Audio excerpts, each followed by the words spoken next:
The phone buzzed on the kitchen counter, its screen glowing like a beacon in the dim morning light. I froze, coffee mug halfway to my lips, as my wife's name flashed across it. Lila. A text from Mark. Her ex-husband. See you Saturday, it read, followed by a winking emoji that twisted my gut like a knife.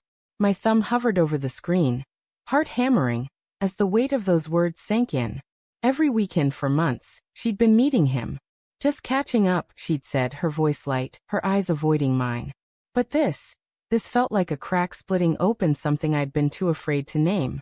I set the mug down, the ceramic clinking too loudly against the granite. The kitchen smelled of burnt toast and her lavender shampoo, a scent that used to comfort me, but now felt like a lie clinging to the air. Lila was upstairs, humming softly as she got ready for work, oblivious to the storm brewing in my chest. I wanted to march up there, demand answers, but my legs felt rooted, heavy with dread. What if I was wrong? What if I was just paranoid, seeing ghosts where there were none? But that emoji, it wasn't innocent. It was a taunt, a secret shared between them that I wasn't privy to. The past few months replayed in my mind like a grainy film reel. Lila's late-night texts, her phone angled just out of my sight. The way she'd linger in the bathroom, door locked, her laughter muffled but unmistakable. Work's been crazy, she'd say, or Mark's just going through a rough patch. I'd nodded, swallowing my unease, because I loved her. I trusted her. Or at least I thought I did.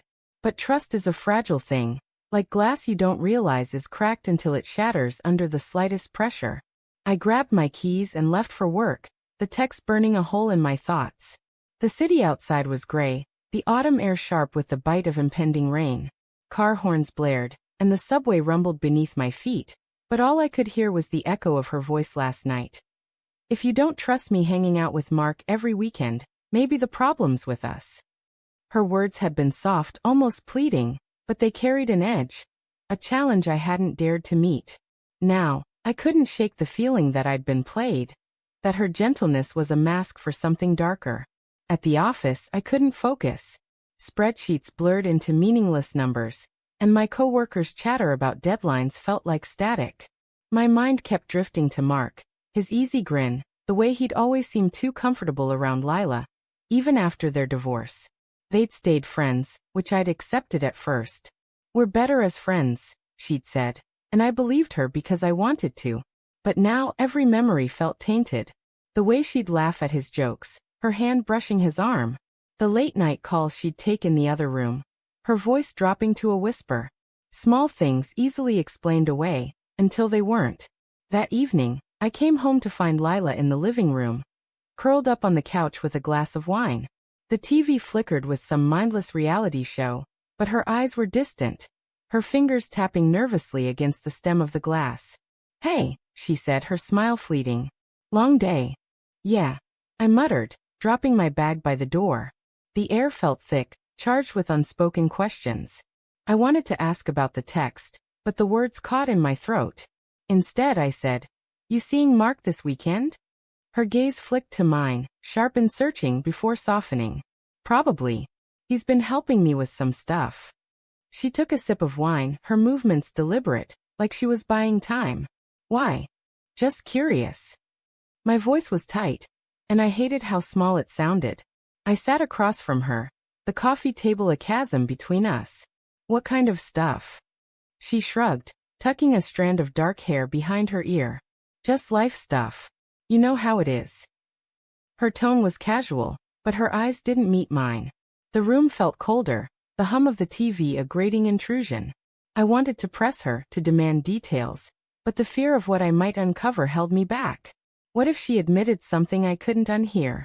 What if she didn't, and I was left doubting her even more? The next few days were torture. Every glance at her phone, every time she left the room to take a call, felt like a fresh wound. I started noticing things I'd ignored before. Her perfume lingering on her jacket after a quick coffee with Mark, the way she'd changed the subject when I mentioned him. My mind spiraled, conjuring images of them together, laughing, touching, sharing moments that should have been mine. I hated myself for it, for letting suspicion poison the love we'd built over 5 years. But the evidence was piling up, each piece a splinter under my skin. Friday night, I couldn't take it anymore. Lila was in the shower, her phone left on the bedside table. My hands shook as I picked it up, the screen unlocking with the passcode I'd seen her enter 100 times. I opened her texts, scrolling past mundane chats with friends until I found Mark's name. The messages stretched back months, a mix of casual banter and cryptic plans. Can't wait for tomorrow, he'd written last week. Missed you, she'd replied, with a heart emoji that made my stomach lurch. I kept scrolling, my breath shallow, until I found a photo, a selfie of them at a bar, her head on his shoulder, his arm around her. The date was last weekend, when she'd told me she was working late. The bathroom door opened, and I dropped the phone like it was burning. Lila stepped out, towel wrapped around her, her face freezing as she saw me. What are you doing? Her voice was sharp, accusatory, and it ignited something in me. What's this? I held up the phone, my voice trembling with rage and hurt. You and Mark, all cozy last weekend? You lied to me, Lila. Her eyes widened, then narrowed. You went through my phone? She stepped closer, her voice rising. You don't trust me at all, do you? Trust you. I laughed bitter and raw. You're sneaking around with your ex every weekend, sending hearts, taking selfies. What am I supposed to think? She crossed her arms, her expression a mix of defiance and guilt. Mark and I are friends. That's it. You're blowing this out of proportion. Then why lie? I shouted, the words spilling out like venom. Why hide it if it's so innocent? Her silence was deafening. She looked away, her jaw tight, and in that moment I knew. The truth was there, in the way her shoulders slumped, the way her eyes glistened with unshed tears. It's not what you think, she whispered, but her voice cracked, betraying her. Then what is it? I demanded, stepping closer. Tell me, Lila. Tell me why you're spending every weekend with him. Why you're texting him like he's your husband instead of me. She sank onto the bed, her hands covering her face. I didn't mean for it to happen, she said, her voice barely audible. It was just familiar, comfortable. I got lost in it. The room spun. My heart felt like it was being crushed, each word a hammer blow. You're sleeping with him, I said, not a question but a statement heavy with certainty. She didn't deny it. She just looked at me, tears streaming down her face, and the silence was answer enough. I stumbled back, the world tilting, my chest tight with a pain I couldn't name. Betrayal wasn't just a word. It was this hollow ache, this shattering of everything I'd believed in. But then she spoke, her voice trembling but resolute. I was going to tell you. I was going to end it. But I'm pregnant, Tom. And I don't know if it's yours. The words hit like a freight train, stealing my breath, my thoughts, my everything. The room closed in, the air thick with the weight of her confession. I stared at her, the woman I loved, the woman I thought I knew, and saw a stranger. The future we'd planned gone.